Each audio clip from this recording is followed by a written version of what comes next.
આજે તો સવારમાં મમ્મી મસ્ત કેટલા બધા અમારી વાડીના તાજા કૂણા રીંગણા તોડી આવ્યા ને હેતવીએ નાસ્તાની ભાખરી બનાવી નાખી, ટિફિનનું શાક પણ બનાવી નાખ્યું છે. પછી એમાં ઉપરથી ધાણાભાજી છાંટી દીધી. ધાણાભાજી શાકમાં નાખીએ એટલે કંઈક અલગ જ સુગંધ અને સ્વાદ આવી જાય શાકમાં.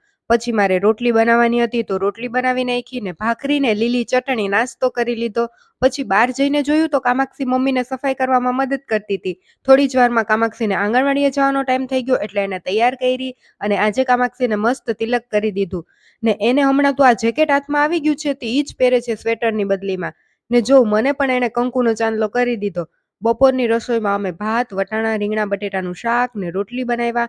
પછી હું કામાક્ષીની રાહ જોતી હતી. કામાક્ષી આંગણવાડીએથી આવે ત્યાં સુધીમાં તમે બધાએ ચેનલને સબસ્ક્રાઇબ કરી દો. થોડી જ વારમાં કામાક્ષી આંગણવાડીએથી આવી ગઈ ને મારા ખોળામાં બેસીને આંગણવાડીની બધી વાતો કરવા માંડી. પછી દાદા જેમ બેસે પાટલા ઉપર એવી જ રીતે પગ રાખીને ઈ જમે છે. ને સાંજે તો આજે અમારે ઓરો ને રોટલાનો પ્રોગ્રામ છે. ભઠ્ઠામાં રીંગણા શેકવા મૂકી દીધા છે ને હજી અમારે બહુ લીલી ડુંગળી થઈ નથી પણ તોય મજા આવશે. પાન નાખશું ને વધારે એટલે સરસ સુગંધ આવશે.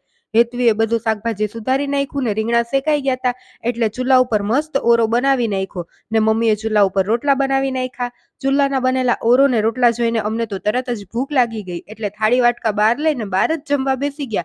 શિયાળાની મીઠી ઠંડકમાં ચૂલાના બનેલા ઓરો ને રોટલો ને સાથે અડદના પાપડ, મજા જ આવી ગઈ જમવાની.